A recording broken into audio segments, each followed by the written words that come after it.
What is going on, YouTube? What is going on, Kansas City? And what is going on, everybody? And welcome to the Beat of KC. Ladies and gentlemen, if you are interested in the Kansas City Royals, if you're interested in talking Kansas City Royals or listening in this case, I suggest you go no further. I have a special guest today, Kevin O'Brien, who is an absolute phenomenal writer. I mean, he really, truly is. Covers the Royals like a hawk. He covers them at the Royals Reporter. Kevin, what is going on? First of all, thank you so much for coming on and giving me the opportunity to interview. What is going on, my friend?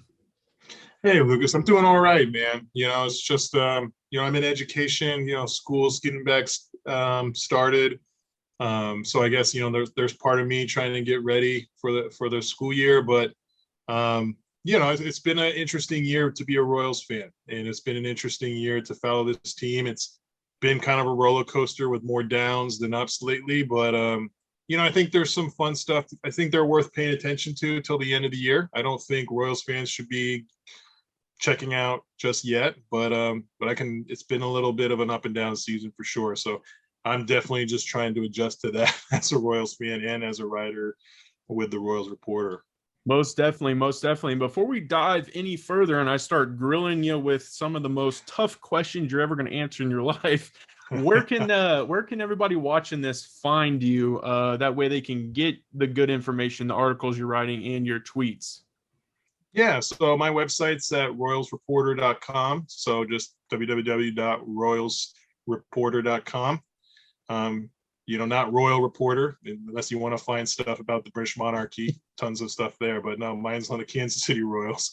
And but you can also find me at Royal Report, so capital R, Oil, capital R Report, and Kev with a capital K on Twitter. And that's pretty much, I only use Twitter. I'm not an Instagram guy, I'm not like a interior designer or anything. So just Twitter for me. So you can find me at those two places. That's what's up. That's what's up. I'm telling you guys, go head on over there. Definitely great information. So I want to dive right into this because I was beyond fired up.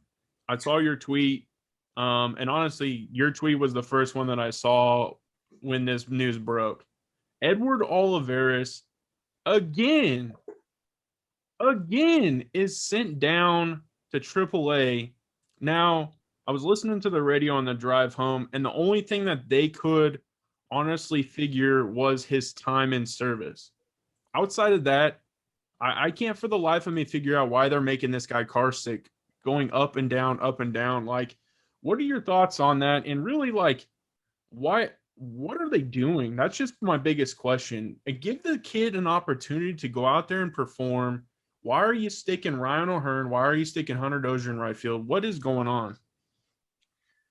This is just a really interesting scenario, and I think encompasses a bigger dilemma issue in Kansas City, and I kind of feel like there's like maybe two or three things it could be. First off, it could be if there's something going on behind the scenes, right? Is it like, is Olivares not a good locker room guy? Is there something going on behind the scenes? Right now, nothing kind of seems to be that, but that could be a possibility, right? Does he kill the clubhouse? Is there something that we don't know behind that's why he keeps going up and down? So that's the first thing it could be. There's also kind of a trend, I feel like, with Dayton Moore, maybe this is a bigger conversation, of that we're seeing that Dayton Moore, the Royals in general, they trade for guys and they've really kind of given up easily on guys they didn't either draft or sign and develop. And we've seen this really since 2018. We saw this with Brian Goodwin. They traded for Brian Goodwin, released Brian Goodwin in spring training. We saw this with kind of Brett Phillips, traded for Brett Phillips, or just basically traded Brett Phillips straight up for Lucius Fox, who was kind of like a 20s-ish prospect in the Rays system. And, and we saw them with kind of, with Franchy Cordero, which, turned out okay. But again, kind of like, hey, we're going to flip Franchy Cordero at the first sign. And I don't know why that is. I don't know if Oliveras was a guy that maybe Moore didn't really want, somebody else in the organization want, and maybe he's just like, I'm not going to give this guy a shot. And we saw that from a tweet with Flanny. Was I think Flanagan tweeted out saying, hey, like the organization was always mixed on Cordero, but they're not on Rivera. And I feel like whenever you hear something like that mix, it probably means that probably the head honcho, probably Dave Moore, was not the guy totally convinced. Yeah. And I wonder if there is some of those feelings that this isn't our guy. He didn't get drafted. He didn't get signed. He didn't get developed from us. So we're not really going to give him much of a shot compared to others. But then again, it's like, if you do want to trade him, you're killing his value, right? It's like he's not going to be tradable if he's constantly being yo-yoed, and he's going to be in AAA. A lot of teams are going to say, well, is this guy a 4A player? So yeah, I think it could be those couple things, because I think performance-wise, especially the way he's been playing in his last call-up, how does he hit multiple home runs and you send him down? Yeah. I can't figure it out. The one of the biggest things that they kept talking about was his, ability to play defense. And honestly, I mean, I can't for the life of me see where we may have seen a negative aspect in that enough to where you're sticking Ryan O'Hearn in right field. Like that's what confuses me beyond, and if that's truly the case, why not call a Isbell back up that can play a right field and be out there, who is performing down in the minor leagues right now. So it's just a very confusing situation. And like you said, maybe there is some behind the scenes, but I know a lot of Royals fans are getting really upset with that whole situation, just because when he is up, he is at least performing a little bit better than some of the expectation, I think. So yeah, we'll move on from that, just because, man, that really got me fired up. And I know a ton of people were just like, what is going on? So that does lead me to the next question, because I consider Edward Olivares a part of the future. If Dayton doesn't, then it is what it is. But with him being part of the future, it's getting exciting. We're seeing everybody down in the minors start to get pulled up. We're starting to see some of the things get put in place, at least for that next run.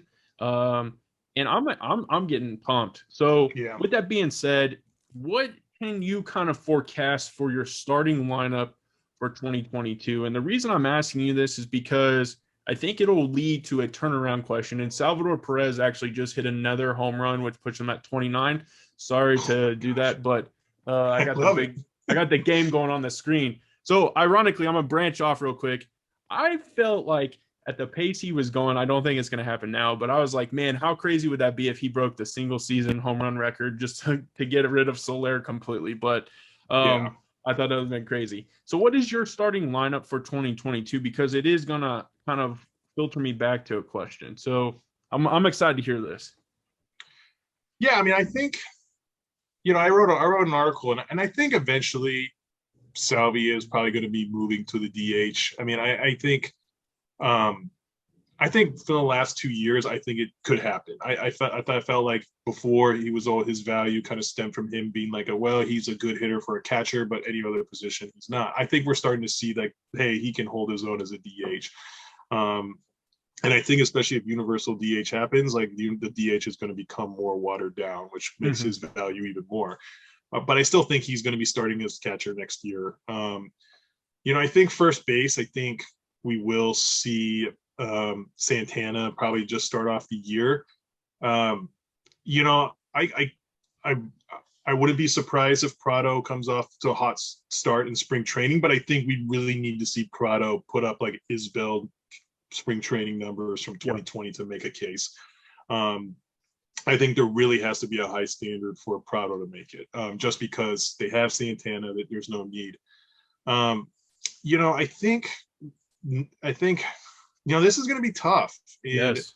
I think you're going to see Witt and Nikki up the middle in 2022. And one, I just think, I don't know if Mondesi will be healthy, honestly, and that sounds terrible, but it's like between like that Fesco conversation with like saying like, hey man, we can't really depend on him. I know some people are saying like, oh, they're going to trade him. I don't think they're going to trade him, but I do think I think the injury issues are a bigger issue, are a bigger deal than I think they've let on. And Nikki and Witt have been really good defensively up the middle. You look at what they're doing on a OAA and DRS, defensive runs saved and outs above average. They're a really good pair. I mean, Nikki Lopez is like the third best shortstop right now in all of baseball. And that's on a defensive end, according to OAA. And that's maybe Mondesi can give you something like that, but maybe not. And he won't stay healthy. So I see them up the middle again, just because I could see the Royals either Mondesi's not healthy or doing something kind of creative. I think I honestly, I think we could really see Witt, at third, Bobby Witt Jr. at third too. Okay. And I think way he's hitting, I don't think, I know his natural position is shorts, but at that point it's like you have Nikki and Witt and Bobby Witt, or I mean not Whit Merrifield. There's already, they're already so good.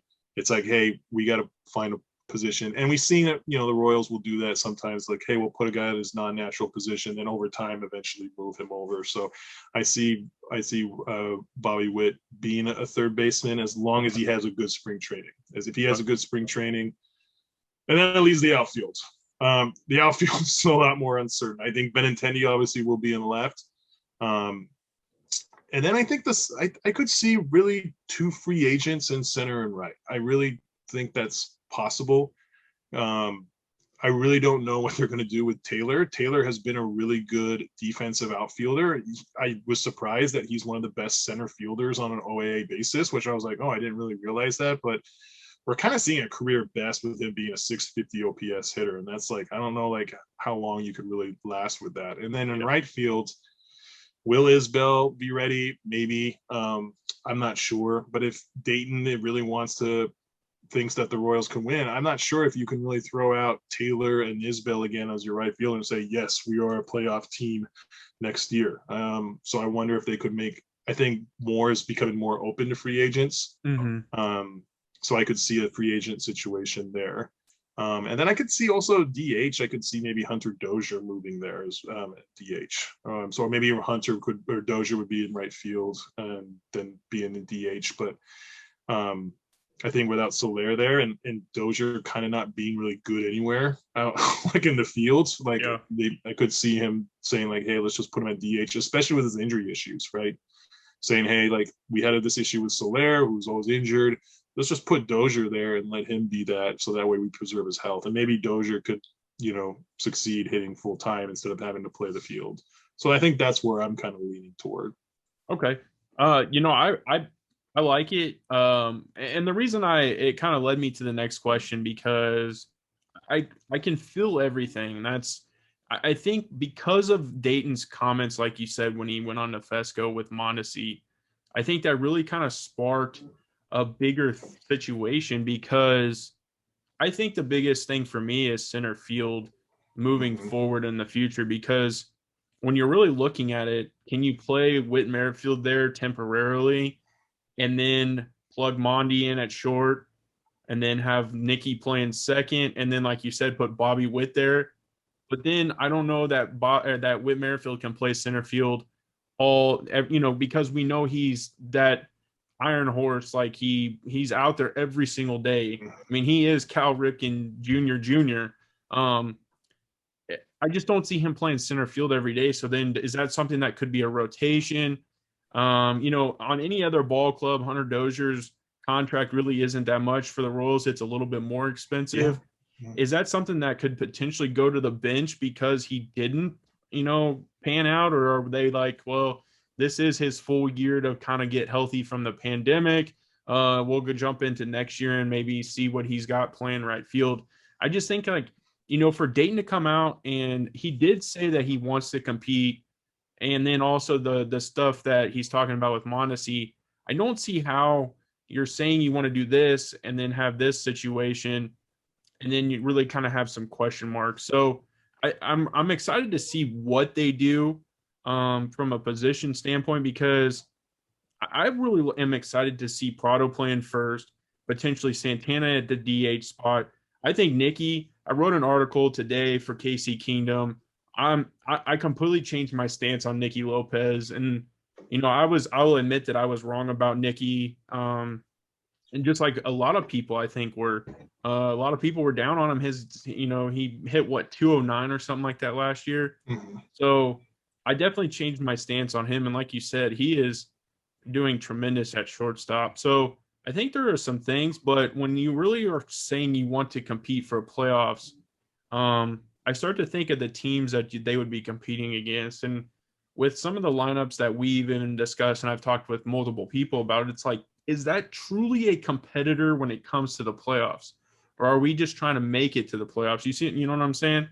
Mhm. So I don't know. I'm excited for the youth to come up, and it has kind of like that Hosmer Moustakis type vibe where, like, once they get here and just kind of get in, get the kinks out, it's going to be exciting to see what they can do. I mean, holy smokes, like, I mean, Bobby Witt Jr., Nick Prado are killing it. MJ Melendez, which is going to be the next question. Um, Mhm. those guys are, I mean, they're like a package deal, it seems like. So, with that being said, do you envision MJ Melendez kind of coexisting with Salvador Perez, or do you think at some point, if we are making a run in 2022, he would be your main trade piece to go get that top notch person of who you would need? I think it's kind of like it's almost like and I don't wouldn't maybe say he's this caliber, but it's a very much like a Will Myers situation almost, right? It's like a Yeah, Will Myers 2.0 situation. Like you have this player, MJ Melendez, who if he continues it, could be in the argument, right, for like minor league player of the year, right? It's like he could lead the minor leagues in home runs, and with his defense, he could be a minor league player of the year, just like Will Myers was. And what does Dayton do with you have Will Myers 2.0 again? You cash in like you did before, which makes sense because you're like, hey, we got Salvi, we got another guy with like Rivero, who's kind of a more like complimentary catcher. They also have some other, I know like I think it's Hernandez like in the lower levels. They've really built a lot of good catching depth, in the Royal system.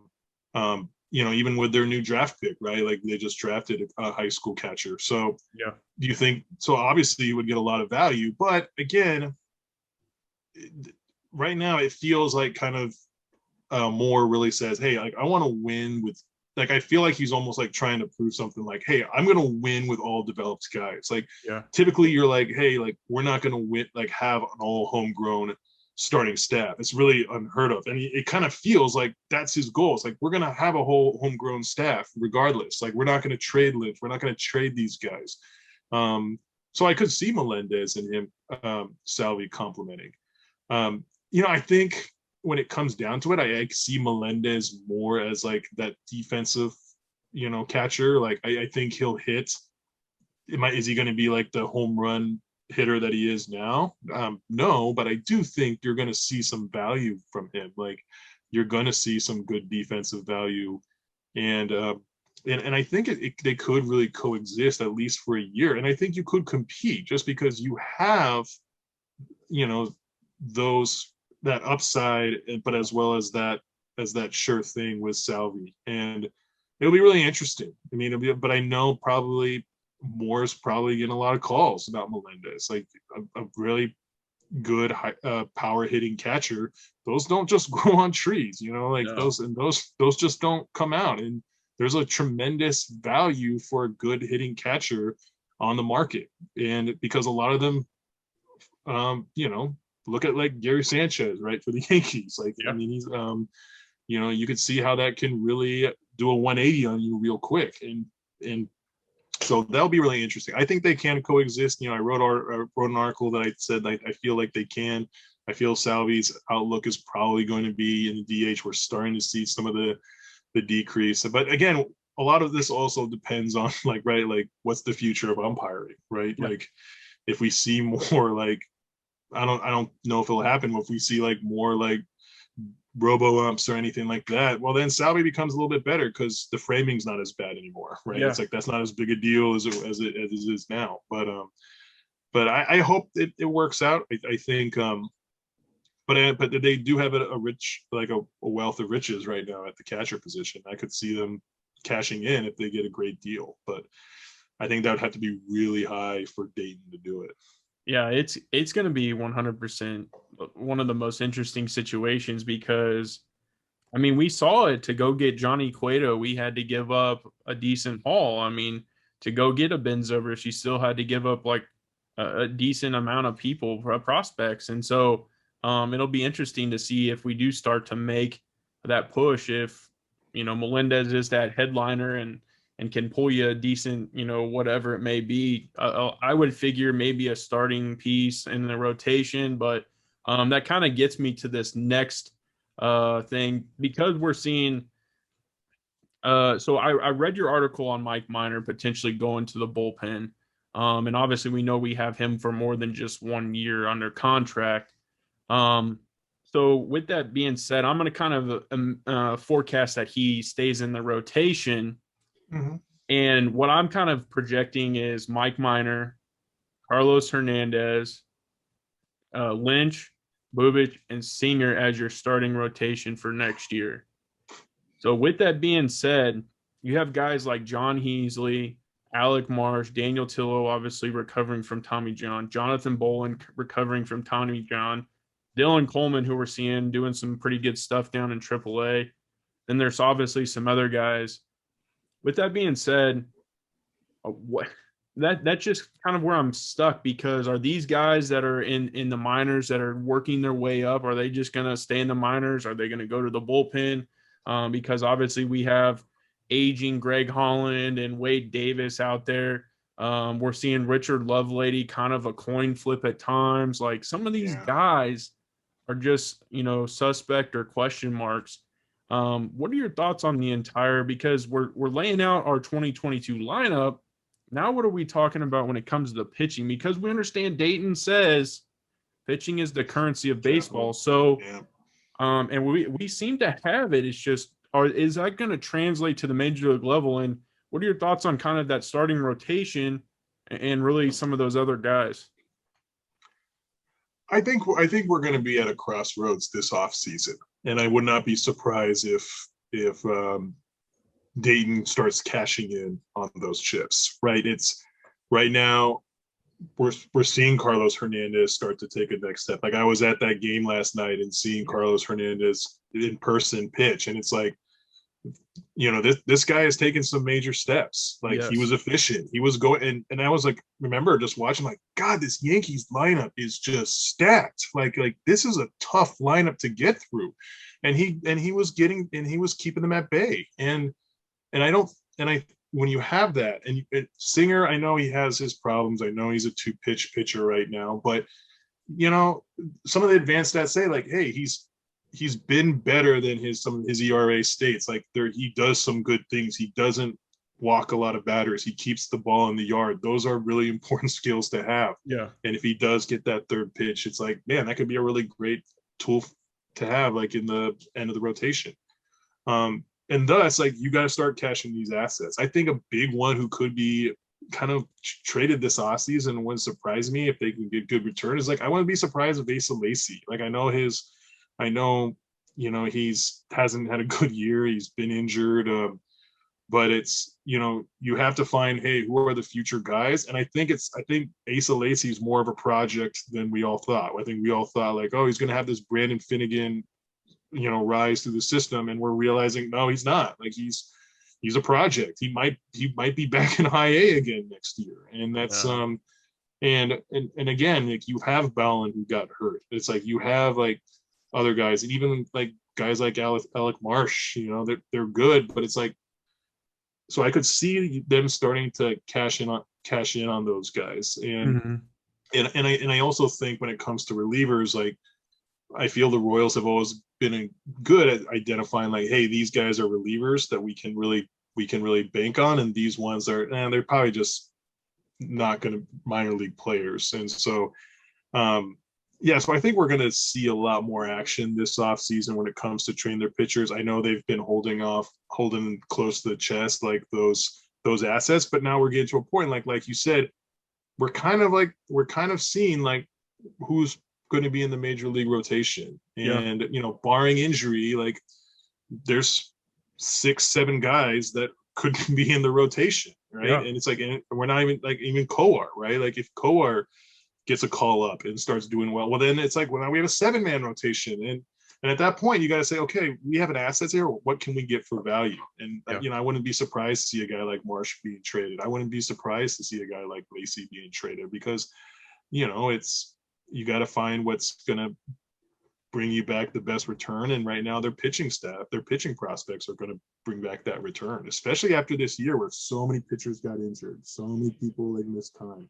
It's like, to have those assets, other teams need it, because there's a lot of other teams with pretty barren systems, especially in regards to pitching. Yeah. And I think that's what's going to be kind of a challenge too, because again, you wanting to compete, but you also want to make sure that you have those guys. Like, is Coar going to end up becoming a pin guy? Because I mean, his changeup is filthy. I mean, it truly is. His changeup is on point. Um, and I think that there's a chance for that. It's just you're starting to see some of these guys that are going to need to be added to the 40-man roster.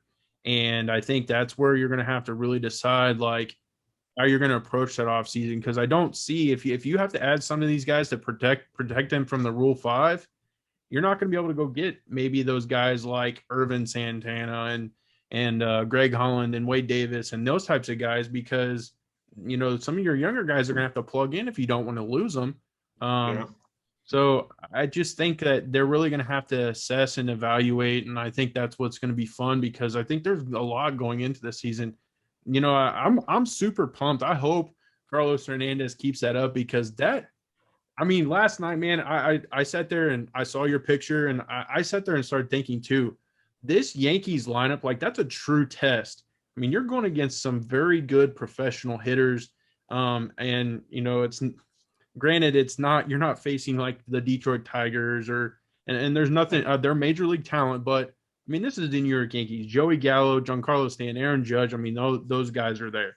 And so for him to do what he did was very impressive to me, and especially with our rotation really kind of struggling this year. So super excited about that. And I actually was going to ask you on that. Do you think, because he kind of struggled early on, do you think it's that he's building confidence and he's getting a little bit more established? Or do you think it's like kind of Salvi coaching him up and maybe some of our coaching? Because I don't think it's I don't think it's our pitching coach working him through by no means. Cal Eldridge, what are you doing? But what do you think? What are your thoughts on at least his development, at least what we're seeing from the beginning to now? I think he's really figuring out his pitch mix. I think when he first kind of started, he was kind of relying on his two-seamer, his sinker a lot. And we've kind of seen him saying, like, now we've started to see his like a big spike in his four-seam fastball. And even last night, it was like four-seam, four-seam, four-seam.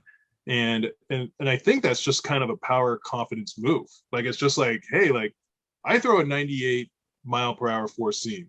Like, I don't care, like, if you're Joey Gallo or if you're Giancarlo Stanton, I'm going to attack you.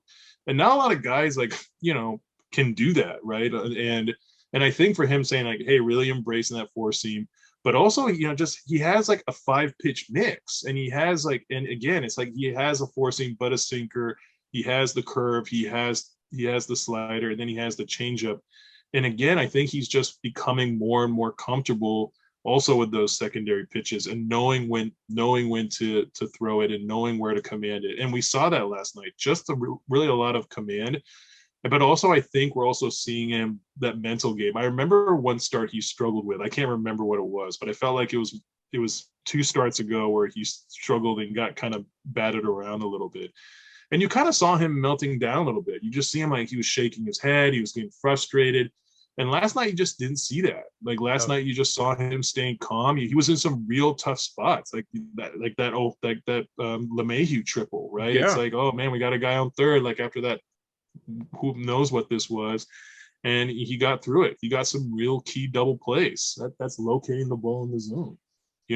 they hit the ball hard, but he wasn't really rattled. And I think that's we're starting to see that maturity, and like you said, that confidence. I think maybe last year in the beginning of the year, maybe he didn't feel he belonged. It's like, hey, I was pitching in low A Lexington Yeah. back in 2019, and now I'm pitching in the majors. Do I really belong along with these guys? And now I think we're starting to see it's like, hey, I think he realizes, hey, I can get batters out just as much as a veteran like Urban Santana or these guys around me. And I really like that the Royals have said, hey, we're going to use him in the rotation. Because I think it would have been really easy just to say, hey, let's just use him in the bullpen. Let's just make him like, and I think we're starting to see like, whoa, he has way more upside than I think we thought. Yeah. I'm 100%. I believe he should be in the rotation, and I think he should stay there for the time being. I don't think there's any question. Because my biggest question is obviously we see the question mark of shoulder fatigue for Brady Singer. Um, my question to that is do you really think, I mean, we know how some injuries just pop up. Do you truly think that he has shoulder fatigue, or do you think that they use this time to work on trying to develop the changeup, letting him go down and get some rehab starts? Because if he comes back, who do they take out of the rotation? I mean, right now it's Hernandez, Lynch, Bubic, and then I mean, Minor's pitching. Are they going to, like you said in your article, are they going to pull Minor and put him in the bullpen? I mean, I don't know what their plan is, because it's going to be interesting. What are your thoughts on that? I mean, I think there was some issues. I mean, I think we're with guys like Singer, guys like Zimmer, who last year was very unprecedented for them, right? It's like 2020 was like the first year we saw them pitch like at the major league level in any context. And I kind of was noticing that from Zimmer. Like I noticed that he was like, I was like, man, he's like can't command his fastball at all. And Yeah. I think even in that start, we kind of saw, with Singer, like, hey, he's not able to command his pitches. And I think it was an excuse too to say, hey, how can we allow him to develop some things a little bit? But I think there's a big issue. I think there's a real concern with not just the Royals, but I think teams everywhere. It's like, hey, man, how do we make sure that we're conserving our arms here, especially young ones that we have a lot invested? I know the Tigers are kind of in that spot. It's like, Yeah. hey, we're kind of competing, but we don't want to burn out our two top, pitchers, after their second year, like, especially if we're banking on these guys taking us to that next level. But I also know that Tigers have a much better pitching coach than us, so that really helps. But it's but and I like you said, I don't see Minor going to the bullpen just yet. You're paying him to be a starter. He eats innings, which is something that right now a lot of Royals pitchers really can. It's like at the very least, it's like people are like, oh, why does Mike Minor have such a high WAR? It's like, well, because he's giving you 5-6 innings and he's striking out like a batter an inning. Like that has value. And yes, he gives up a good amount of home runs, but when you have a guy like that, that gives you value. And so I don't know. I'm really curious to see what they'll do. And because I think, yes, they do the 6-man rotation, but if they bring up Kowar, I could see them start Kowar in long relief just because he was even worse than Lynch, right? When Lynch struggled, it was just like, well, he's just getting batted around a lot. Like there's a lot of BABIPs going on right here. But Kowar was like, man, he can't even hit the zone. Like he's not even throwing strikes. Like it's so I could see them moving it. But again, are they going to explore maybe if Singer struggles in the 6-man rotation, moving him to relief, trying to see if that works for him like it worked for Bubic? I think those are going to be tough decisions, but I think they're going to be creative with it because they're like, hey, we got to conserve arms, we got to conserve innings, and we don't want to burn guys out. So I wouldn't be surprised to see like Singer or Kowar mixing in the long relief just to say, hey, like this isn't like we're giving up on you. We just want to get innings in low leverage situations for you guys to work on stuff. Yeah. And I think it's gonna be crazy because they're really gonna have to go out and find a pitching coach that can connect with these young guys and have the ability to coach them through, because I think that's the only thing that's lacking with Cal. And I've said this in a series of interviews I've done with people that, I talked to the Royals about. It seems like now when Cal goes out there, it's Salvador Perez who's doing the negotiating and the conversation. and Cal kind of just sets back and it's like, yeah, sure, that sounds great. I just think it's to the point where there's a disconnect there, and it's kind of mutual, and it's like, hey, we're just gonna wait to the end of the season. I don't think that's a move you should have made in the All-Star break. I've Yeah. heard that. I don't know who you would replace him with or and shake things up. That just doesn't make sense to me. So um, it'll be interesting to see who they get as a pitching coach at the end of the year and what they end up doing from there. Now this next question, I really am kind of interested to see your thoughts on this because we've already talked kind of MJ Melendez's success. Nick Prado obviously is having a freak year after kind of struggling a little bit in the early ons, of his career. Bobby Witt Jr. is having a freak year. How much do you think the alternate site last year played a role into this? And if that's the case, if you believe that that really did help them in to some degree, why isn't this something that we see more of, I guess, where it's so focused on the preparation of a player? Because I get their spring training games and the extended spring training and things like that, but this alt side I feel did something just to the players, and I just can't figure it out. What are your thoughts on that? I think the alt site was very beneficial. Well, just for a couple reasons. First off, I really think the Royals player development really deserves its kudos in terms of how they've approached, like, especially on the hitting end, right? We hear about like Alex Zumwalt and Drew Saylor and the work they've done. I know some people say, well, why aren't these guys the Royals hitting coaches? Because I'm like, well, I guarantee you they probably make more and have a bigger role as their player development, because that's a much bigger thing, for a more important aspect. So I think that's really important. And I think we're starting to realize, right, with minor league baseball, we're starting to realize work conditions, right? We're starting to realize these guys, they're playing like in these small towns, not having like access to great food, not actually having access to like great facilities at these like minor league ballparks. And again, you're taking these guys who are used to playing in high A, which is like, okay, we're playing in Wilmington, which weather sucks like until like July. And then it's like, and then we get, and now you're taking like, hey, we're gonna put you like and give you like access to like major league stuff. We're gonna give you like, we're gonna make sure that we take care of you like probably lodging, food wise.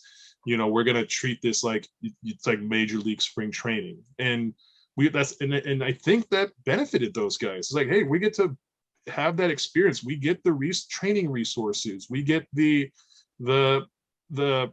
practice resources, and we all know that, right? You have better access to better resources, you're going to perform better in your job, and we're seeing that in baseball. And I think that shows that those guys who succeed in the minors and make it all the way, it's like they're doing this despite the limitations that we see in minor league baseball, that they don't have the resource. And now that you're giving it to them, that's really it.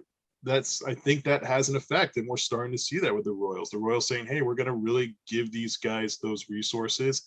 And I think the Royals are so player development focused. I think they realize that, and they say, hey, we got to make sure that we're training and utilizing this to give them not just like, this is like our spring training on steroids almost. Like if we would have like, and I think I think maybe some teams utilized that in that way, but I also think a lot of teams didn't. I think I could see teams with the alternate sites saying, maybe this is a year for us to like cut some costs, or maybe we can kind of, just, not really thinking outside the box with it. And I think that was probably a missed opportunity for those teams. And I think a lot of it also was like, hey, great location, right? I think just the Royals having like, hey, we got a place like just that's 30 minutes away, like in Kansas City, Kansas. Like that's like when you're having like close proximity to the fields.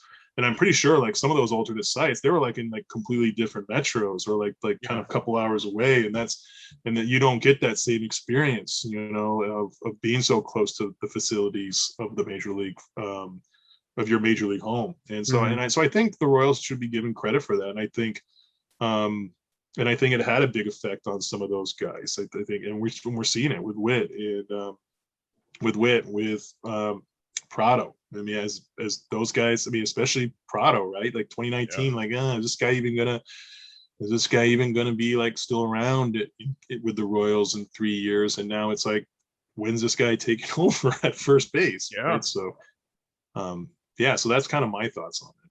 Awesome. Yeah, because I really kind of wish we could and I know it can't happen, but if let's just say the alt site didn't happen, I'd be Mm. interested just to see if Prado would have progressed the same way or if Bobby Witt Jr. would have been the same guy he is, because I believe that he would have been. But some of those guys, I feel like you said, got a lot more attention and had a lot more to prove because they're like, hey, I'm in front of the people I need to impress. Um, and so I'm just curious to see maybe how much that really played into it. And then I think it helped.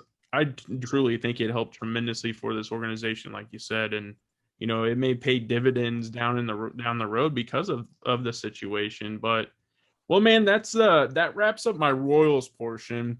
I do have some fun questions to ask you. I always like to do this. So I saw you were at the Royals game last night. What is your go-to concession item? Like if you like you gotta get it when you go to the Royals game. So I'm a traditionalist, man. I just feel like peanuts are just Okay. the best value, and it's just like I'm in a. I guess I was, I was a business major at economics, and so for me, it's like, it lasts the longest. So because I'm not like a big, like, I'm gonna buy a bunch of, like, I'm not gonna get the brisket nachos hat. Like my big thing is like, if I'm gonna like really, like, if I'm gonna eat something, it's like I'm gonna go to LC's before the game. Yeah. I'm gonna get a sandwich. I'm gonna chill out in the parking lot. Last night, I'm not gonna do that because it's like 100 degrees out Oh there, and yeah. I'm gonna die before I even get through the gate. So it's but like I just get like, get a.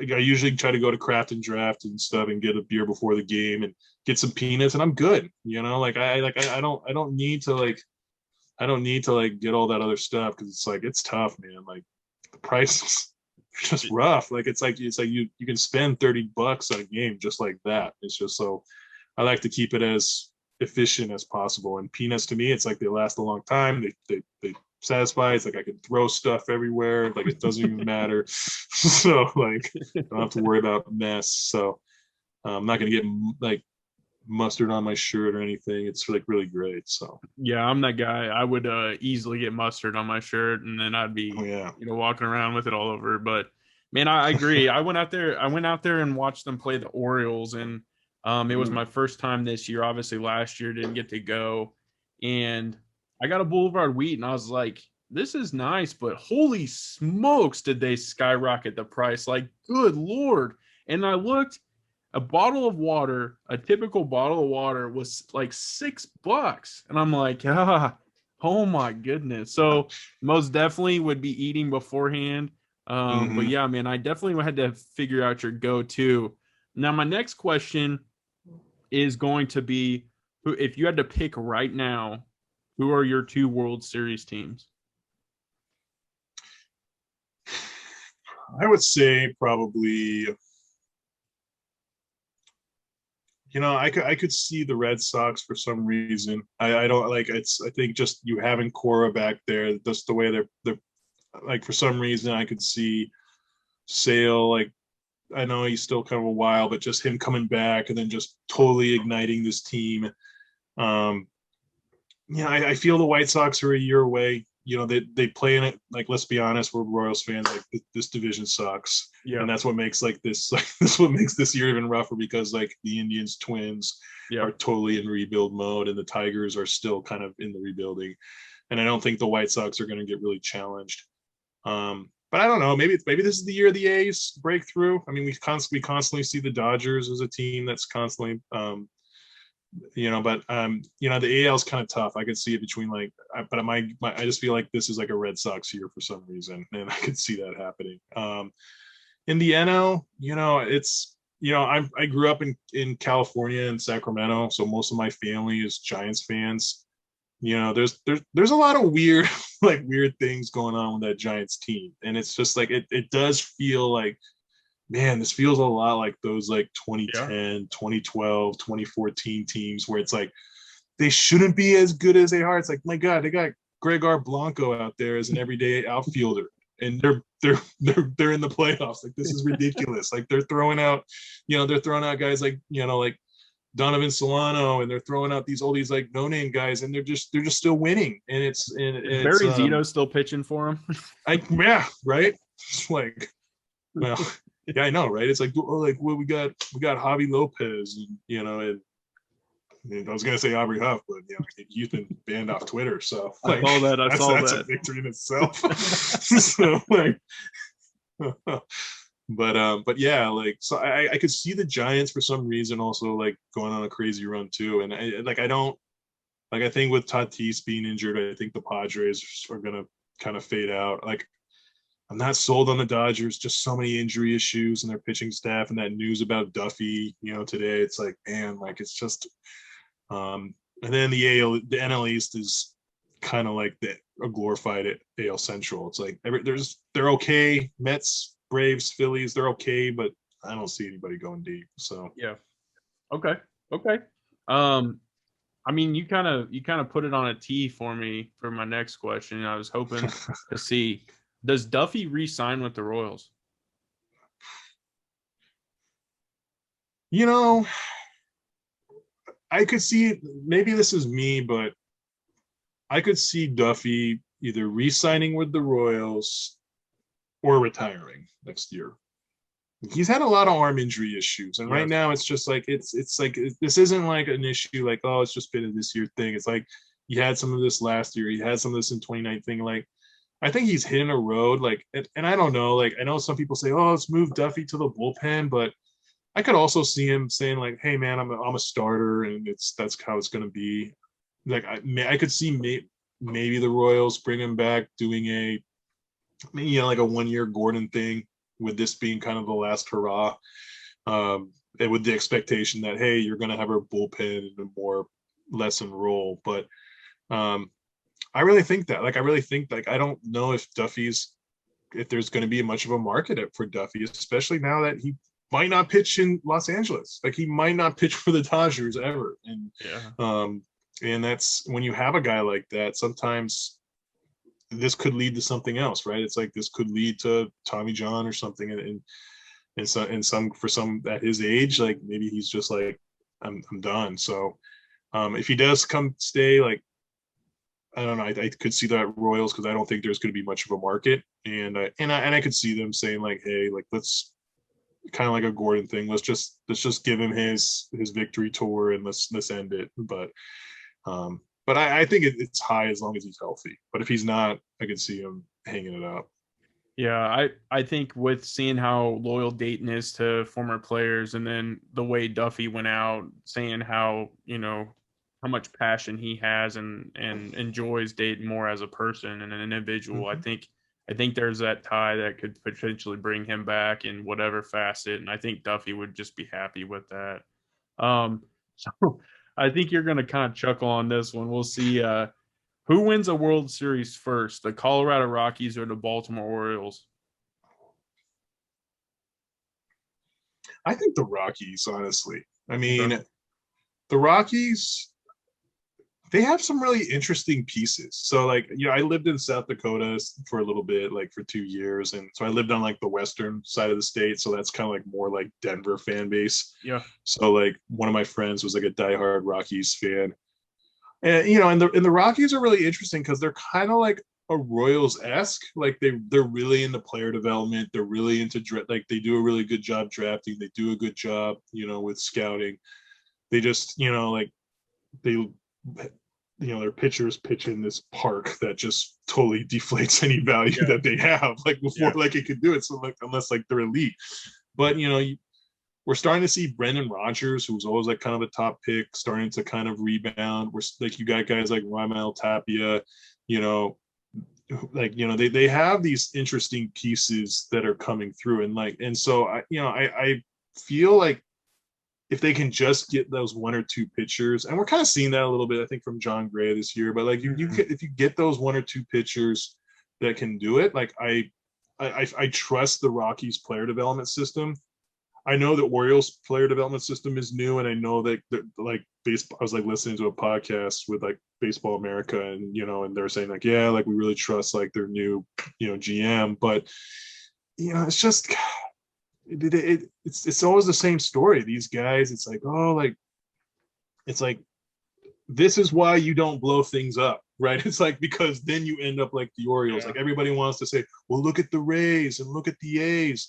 Look how they do things. But it's like, yes, but you're also forgetting about the Orioles and Pirates who constantly do this and constantly try to do this Rays and A's method, but they're always producing losing teams every year. So Yes. it's not as easy as just saying, oh, we're going to incorporate this method. And it's just the same thing. It's like I don't trust Orioles guys who come through the system. I don't trust that they're going to be like they're going to take that next step. And even the Orioles that did win, it was because they were spending. It's like, okay, you had Machado, like you had but like really, who else on those teams were really Jonathan Shoup? Okay, like I guess he was kind of developed, but it was like a lot of those guys were all like pretty much like trades and veterans. Like so, it's like and that all depends on that owner, and if that owner is not spending, like so, I trust the Rockies more. I think they did change GMs. I think there'll be some time, but I trust the Rockies player development more than the Orioles. Yeah, for sure, man. I go back and relive those moments where, man, we faced a very good Orioles, team in the playoffs. I mean, Nelson Cruz, like you said, Scope was there. Machado was on that team. I mean, you could go through that lineup, and I'm pretty sure who was the center fielder that Adam Jones was roving center Yeah. field. I mean, they had some guys. I like that team, and just to, like you said, flip it completely and then just be bottom feeders forever. I also remember when the Rockies had like Matt Holliday and like they were making their runs. Like those were Mhm. exciting times, and it would be nice to see some of those teams come back around and at least kind of rejuvenate the some of that smaller market, I guess, type of baseball. So, but man, I can't thank you enough for your time. I can't thank you enough for your knowledge. Honestly, spitting some amazing stuff for the viewers. I hope we can do this again because Absolutely.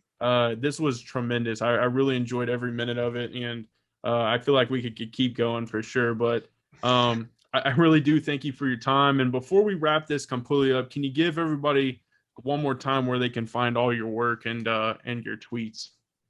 Yeah, so you can find me at royalsreporter.com. So at www.royalsreporter.com. And, I have written before for pitcherlist.com as well as the IBWAA, their newsletter, but I haven't been able to do that much lately just with school starting and, finishing grad school. So just focusing on the Royals right now. But then you can also find me at Twitter at Royal Report Kev, capital R, capital K. So There it is. There it is. Definitely go give them a follow. I'm telling you guys, if you're a Royals fan, definitely go give them a follow. So I appreciate it, man. And you guys know how I finish this out, how we wrap this out. As always, I appreciate you checking out the Beat of KC, and have a good day.